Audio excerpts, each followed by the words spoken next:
everyone. Welcome to the 5 Beer Blend. I'm Brian, and this is the ongoing saga of an everyman's ale trail. In this episode, summer beer school is still in session, the homebrew project bubbles on, I continue chatting with Em Sauter from Pints Panels, and Quaff On a beer from Quaff On in Nashville, Indiana. But before we get this party started, here is this episode's burning question. What is your favorite wheat beer? One of my highest rated wheat beers is Double Hefeweizen from Ola Brewing, located in Kona, Hawaii. I had this one at the source. It is just as the name suggests, an 8.2% ABV Hefeweizen. Though it still has the typical banana and clove, it's dry hopped with Sabro, which adds a little bit of a tropical vibe. It was pretty doggone refreshing.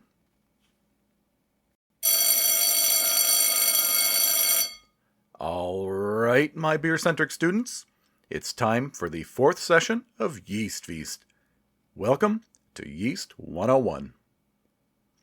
In order for us to move forward with this new segment, it is necessary for me to continue to lay the groundwork. Please keep in mind that I am learning right alongside you. As I have mentioned before, there are 4 basic ingredients for making beer: malt, hops, water, and yeast. Without these ingredients, we would not be able to fully enjoy beer as we know it.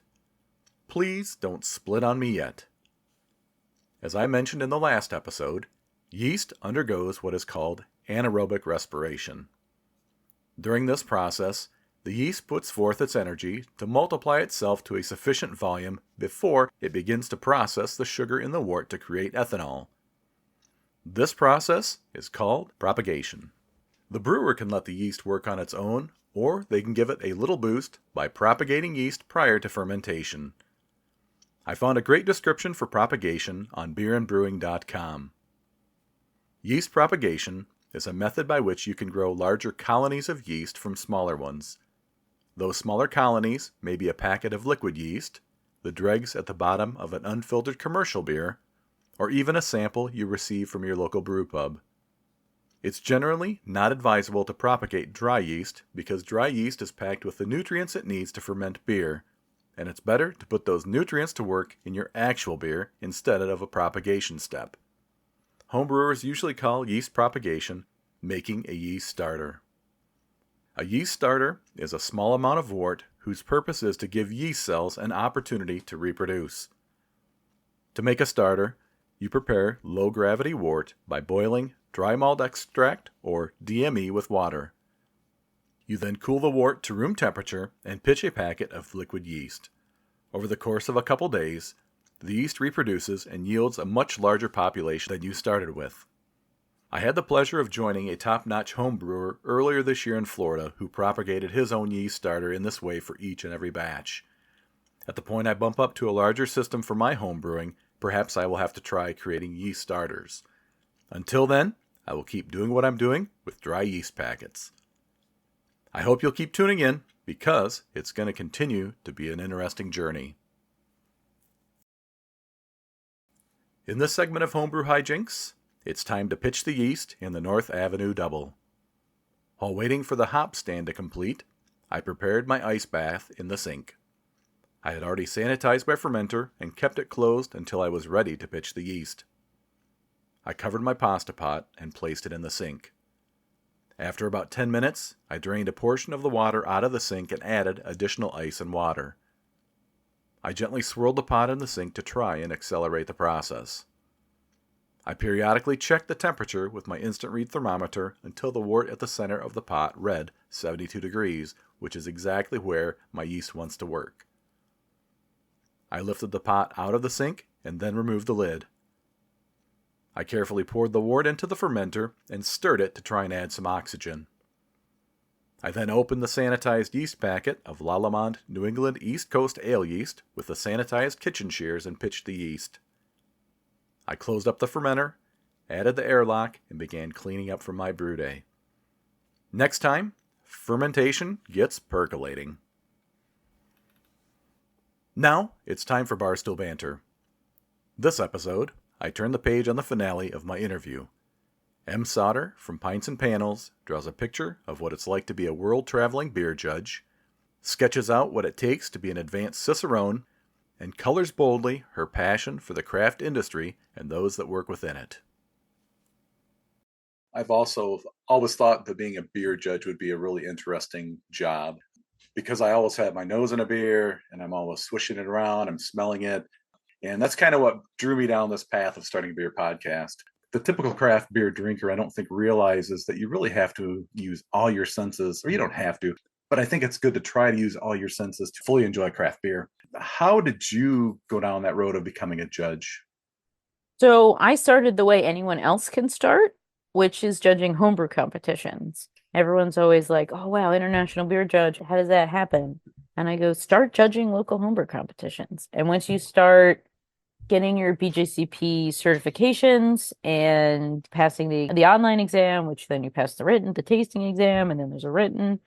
I've never passed the tasting or the written. You get points and then they accumulate and stuff. And so it shows that you're a good judge. And then you meet people and you start networking and you're like, all right, I want to start judging, Great American Beer Festival. Anyone can do that. You just need 3 recommendations. And you have to show, like, all right, I've judged X amount of homebrew competitions. Maybe I work in the industry. Maybe I don't. And then you start doing that, and then you petition other judging staff. The Latin American scene is really strong with BJCP. So if you're a good homebrew judge, you can start judging these Latin American homebrew or commercial competitions. And then once you start meeting people, oh, my friend has a competition in the Yucatan. Do you want to, and it's, you have to pay for the flight. There's that for the most part. Sometimes they will pay for your flight. And then once you get down there, though, everything, usually hotel, food, your activities at night, they always have something fun for the judges to do. Just judged in Argentina. There was a tango competition, we got to go to, which was Nice. really cool. There was a wine tasting. So we got to try lots of different Malbecs and red wines and white wines from Argentina. The wine in Argentina, unbelievable. I mean, it's really hard work though, being being a judge. It's tough. Like sometimes the most beer I've ever drank was in Argentina. I had 75 beers in 3 hours. Wow. But you're taking small sips. You're being thoughtful about how you're drinking it. You're not chugging. And some of them were like big barley wines. Some of them were really strong. So the minute we were done, there was 3 of us. I was judging with Pete Schlossberg, the founder of Pete's Wicked. He judges a Latin American competition. Also the night from Connecticut, and also one of the nicest gentlemen on earth.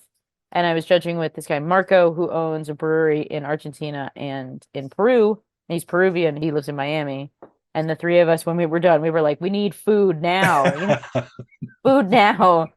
I ate a huge sandwich. But it's fun. You get to meet a lot of people. You get to try beer. You get to be thoughtful about beer. Is this good? There's styles. Is this the best example of a hazy IPA? It's slightly subjective because like what you think the beer should be, but also, what everyone else thinks as well. And there's times where you're like, I love this beer. And then another person across the table is like, this beer is disgusting. And then you get to talk about it, why that is, because everyone's palate is different. And so it's cool. It's a lot of fun. It's a lot of hard work.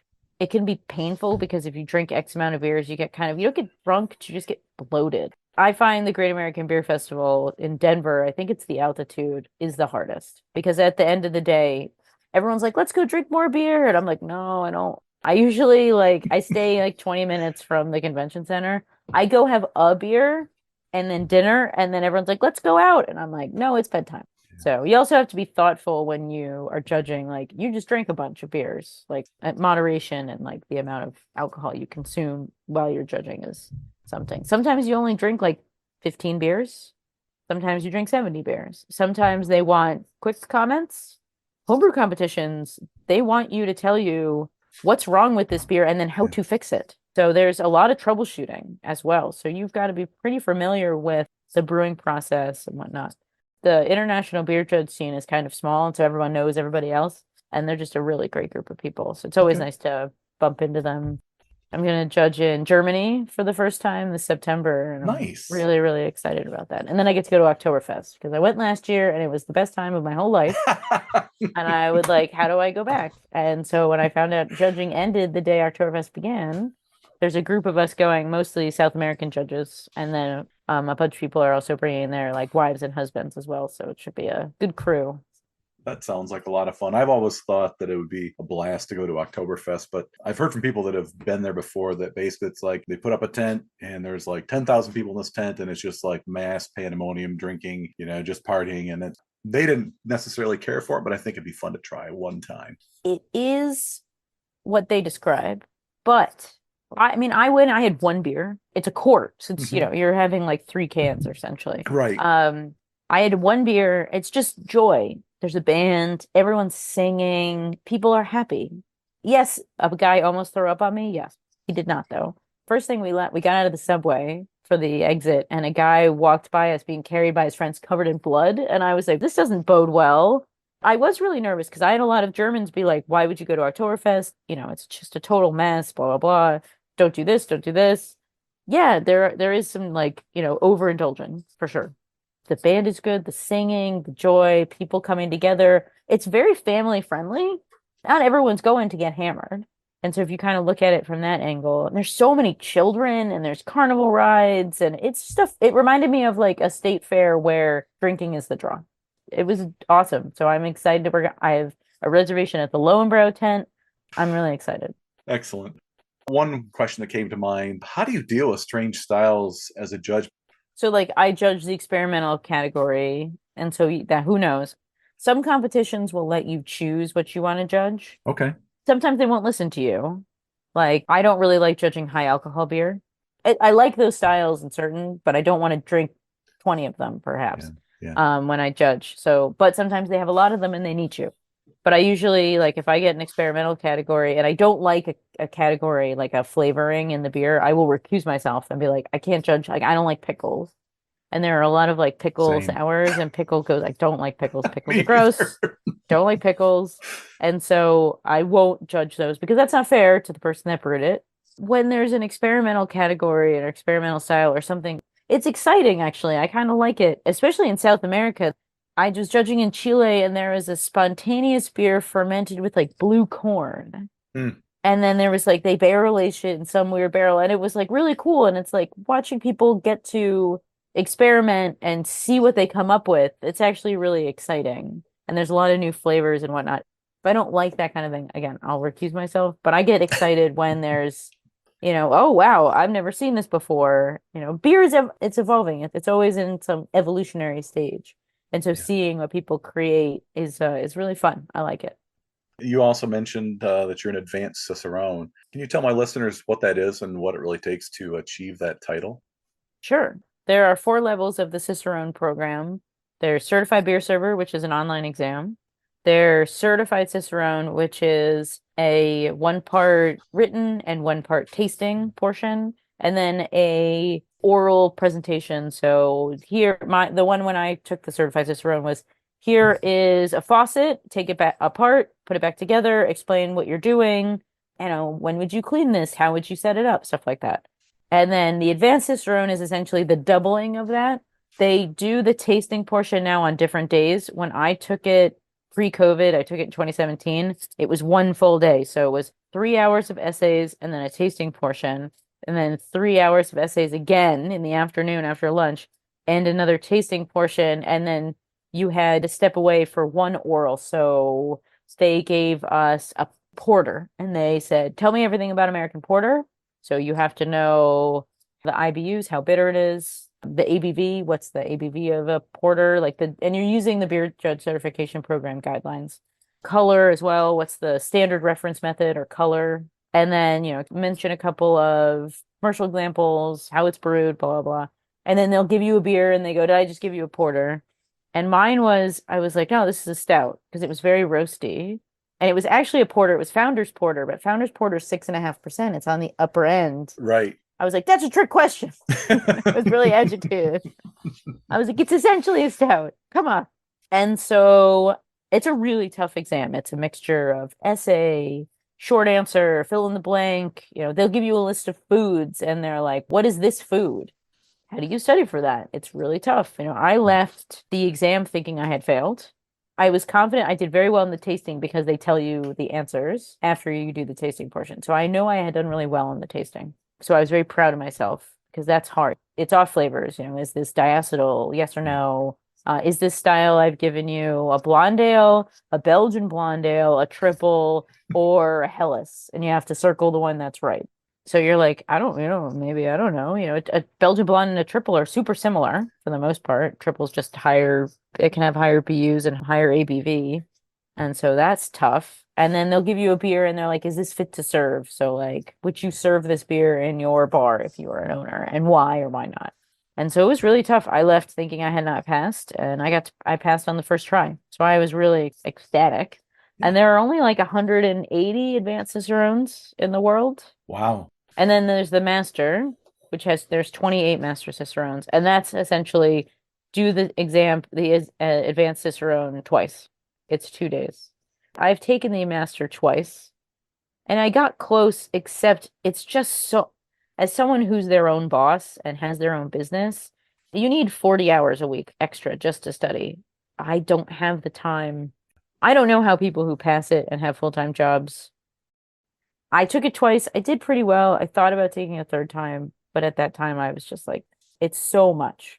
I love the Master Cicerone program. Every Master Cicerone I know is so smart, so dedicated. They're a great group of people. It's just not for me.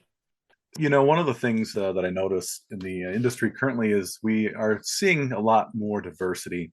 So, as an advanced Cicerone and a beer judge, what kind of challenges did you face as a female breaking into that segment of the craft beer industry? It's interesting because you don't realize that you're kind of different and that people treat you differently until after the fact. Or you feel like you have something to prove, which sucks. When I first started judging Great American Beer Festival, I felt super out of my element. And you have to feel like I need to prove myself. And I always tell people who are getting into the industry who feel uncomfortable or they're being mistreated or anything like, you deserve to be here if something that you're passionate about. You belong. Beer is for everybody. Beer is for all. It's a global beverage that everybody enjoys. There's only been a couple times when I've judged things where I've routinely been like, wow, the thing you just said to me was blatantly sexist. And then they'll kind of like laugh about it. I've only had to be like, if I ever judge with that person again, I will never judge a competition again. I've judged with a lot of people who make sure, like, what is, or when I'm judging with people and I'm the table captain, what's your opinion? What do you think? How do you think about it? Making sure everyone has a voice that's heard. I think in the craft brewing industry, maybe we don't do that so well. If you're working in the industry, I actually have a PDF that's for free on my website for anyone in the brewing industry. It's geared mostly towards like brewery management and owners, but it's also a really good rubric for making sure that everyone is in, if you work at a brewery or tasting room or bottle shop or wherever in the beer space, that you're being treated well. My thing that I say is when you're a brewery owner or a brewer, you treat all your ingredients super well because you want to make the best beer possible. But are you treating the people that are brewing that beer or working with you as well as you treat, let's say, yeast or your hops or your barley? And then how to do that, how to recognize burnout. People get burnt out. It's hard. Things are hard. You also don't know what people are going on, when they go home. Are there issues at home? Are there issues that they don't want to talk about? They feel like they can't. And so that's a free resource on my website. I'm not an HR professional, but I've been, mistreated, talked down to, not felt like I'm valued. And no one should feel that way. It sucks. So I've made some very common sense suggestions. If you don't work in the beer industry, it's good, advice to making sure that if you've got a job and you're passionate about it, then the people who you work with should treat you well and, make sure you give time to, work-life balance. And it's important. It's super, super important. Taking time away from work, making sure that, you're doing things outside the beer space, that you're doing things outside your job, spending time with family or, other hobbies are super important for a well-rounded life. And drinking beer with people that you actually like. And like you, when I write Forbes articles, I always end every article with please drink responsibly and to surround yourself and drink with beers with people that, you care about and care about you. Because we don't have time on this earth to drink beer with jerks. Come on now. Right. I agree with you 100%. Speaking of which, just wanted to let you know what I was drinking. I'm drinking a Oh, Saison de Lee from Perennial. The first that time is I've ever had it. It's fantastic. It's good, right? It's It is really really good. good. Like a tall can of that. Oh, wonderful. Very jealous. I have seltzer mixed with cranberry juice because I need to do work after this. Yeah, Well, I'm so do also, I. yeah, we're going out to dinner and we're going to my local New Britain Bees are playing tonight. And afterwards, there's fireworks. I'm saving my beer for having a beer at the game. Both my local breweries, Alvarium and Five Churches, have stands. So would those be a couple of your favorite Connecticut breweries then? We're very lucky in that both New Britain breweries, Five Churches, and Alvarium are quite good. So Fox, I am biased. Fox Farm is an excellent brewery. If I didn't work there, I'd still think that they're the best brewery. The best distributed brewery is probably a toss-up. There's a brewery in Cheshire, Connecticut. It's called Counterweight. They just started distributing in Massachusetts. They make a beer called Headway, which is a New England IPA. They sell it for like $10 a four pack, 16-ounce cans. That beer is Connecticut. The other brewery that's really popular is New England Brewing Company. They're in Woodbridge, and they make a beer called Sea Hag, which is an American IPA. It's filtered, amber, bitter. Those two, Counterweight Headway and New England Sea Hag, are like the two beers that kind of define Connecticut beer, and they're both excellent. Counterweight's known mostly for their lagers. They've won numerous JBF and World Beer Cup for their Helles, their Fest beer. Connecticut has back-to-back Fest beer golds, 2019 and 2020. New England breweries, they do a hazy called Fuzzy Baby Ducks because they just wanted people to have to say to order that. They thought that was really and the logo is this like duck sliding down a rainbow. That's a really great beer, very popular in the state. There's a brand new brewery in Hartford, Connecticut called Dead Languages, which is a Eurocentric brewery. So Ooh, that sounds good. they do like a German style root beer. So they got Red Lager. They do Luker Side Pull. They do Czech beers. We've got New Park. They're in West Hartford. Really good beer. Great pizza oven. Their pizza is stellar. Really nice space. We have Coles Road. They're in Berlin. Really nice outdoor space. And by outdoor space, it's an overlooks a four-way stop and a Dairy Queen and the train track. Awesome. But it's a really nice outdoor, like it has a really nice like covering. They do really good pastry stouts, but it's like 7.5%. They do one with peanut butter and marshmallow. That's really, really Ooh, good. Their beers are really good. We're that very sounds lucky, killer. Connecticut was a little behind. When I turned 21 in 2004, there were 6 breweries, and now there are 120. So, I mean, 20 years later, we've got a lot of choice, and the quality has gotten much better. So, there's some Hmm. really, really good breweries Yeah. in the state. We're very lucky. They don't leave the state. They're all kind of a secret, but really good quality stuff. So can you tell me what your favorite style of beer is? So the beer that got me into beer was wit beer, specifically Sam Adams White Ale, which they don't brew anymore. Now they do Sam Adams Christmas, which is Mm. very similar. But I had that beer in 2007, and it was like a real aha moment where I was like, I didn't know beer could taste like this. Where a lot of people are like, oh, I don't like beer. And I'm like, no, you do. Because beer can taste like chocolate, for gosh sakes. So I love wit beers, Allagash White all day. I Oh, could, that's a good one when they too. started canning it in 12 packs, it was like game over. And then I love Märzen's. I love Oktoberfest styles. And so I don't get those that often, but I'm never mad when August comes around and they all show up on everyone's like, "Oh, it's still summer." And I'm like, "No, more Märzen's for me."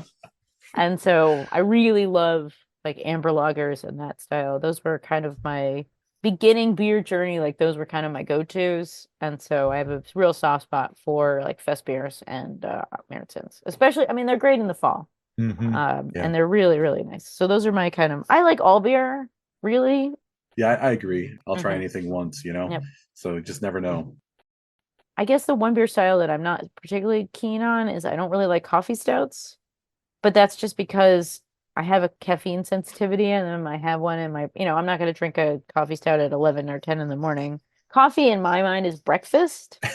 And so I don't do like breakfast beers. That's not really what I do or my thing. I guess for brunch, I could have one. I like them. I associate coffee with breakfast. And so I struggle with them. But most every beer style I really, really like. As we finish up here, I have one last fun question that I ask everybody that I interview. If you were a beer, what style would you be and why? I guess I try to pick a very accessible style because I think what Pints and Panels does is accessible and easy. So if I were one style, I think I'd be a Munich Helles. Ooh, I find that to be the most accessible, like where people who are, they like their macro loggers, they like that stuff. Munich Helles is the one where I'm like, you will like this. They see, they're like, what the hell is, what's that? And I'm like, it's the German word for light. Don't worry about it. Just drink it. And it's such a like easy drinking, clean malt show that's accessible. And so I'd like to say that I am a Munich Helles because I think what I do is accessible and easy to understand. And Helles is kind of that, it's, what you're getting. It's beer that tastes like beer. And I love beer. So yes, I could go for Munich Helles right now. Maybe I'll have one tonight. I love the answer. I love the reasoning behind it. And I would totally agree with you, Em. I think that Thank you. what you're doing there is fantastic with Pints and Panels and even all the other things between you're writing articles for Forbes, beer judging. I mean, There's a podcasting. lot. I'm doing a lot. You're doing a I'm lot. So I don't know how you sleep. Very well. And then I wake up and do it. Like 4th of July tomorrow, I'll work until I got family coming over at 3. So I'll probably work all morning, but it's a joy. It really is. It doesn't feel like work. And I wake up every morning really lucky that I get to do this for a living. So Yep, you are very fortunate in that you love your job and you do it really well. So thank you. Cheers to you. So thank you again so very much for joining me on the show. I look forward to perhaps if I get out to the New England states, I'll see if I can find some of that good Connecticut beer. But likewise, if you ever find yourself in the Midwest, in the tri-state area, Indiana, Michigan, Ohio, ping me. I'll be happy to show you around. I would love that. I would love to drink your favorite breweries and beers and see the scene. That would be wonderful. There's good beer everywhere. So there is good that. beer everywhere. That is very true. So, well, again, thanks, Em. Yeah. Cheers, Brian. Last call.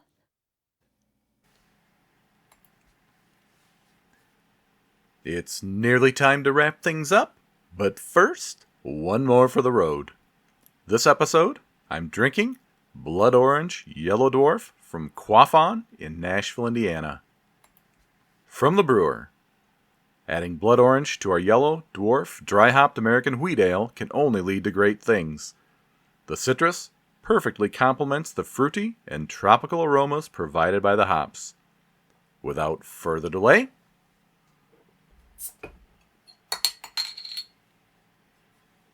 this is a 5.3% ABV wheat ale with a moderate 40 IBU. This was part of a mixer-sixer of beers from Quaff On, courtesy of my craft beer loving friend Joe. So I poured this out into a pint glass. It poured a very clear and clean pale straw color. It has a fine white colored head on top that is sticking around. It's very thin though. So on the nose, I certainly get that blood orange citrus on there. It kind of covers up the wheat that sometimes you get on these type of ales. But now I'm intrigued, so I'm going to go ahead for a first sip impression. Oh yeah, so there's that wheat. As soon as you take that first drink, you get that immediate wheat profile right on the palate. That nice bitter flavor, which I really enjoy. On the finish, it's very light and crisp. It's got a nice little hop bite to it. And it finishes with that nice citrusy flavor that kind of goes along with the profile that I get on the nose. You know, wheat ales like this, super, super crushable. Easy to drink in the summertime. And at 5.3%, this one isn't going to fill you up, but it sure is going to quench your thirst. Really not a whole lot to say, other than it's a great beer. And I give this one 3.5 tasters out of 5 on the flight board.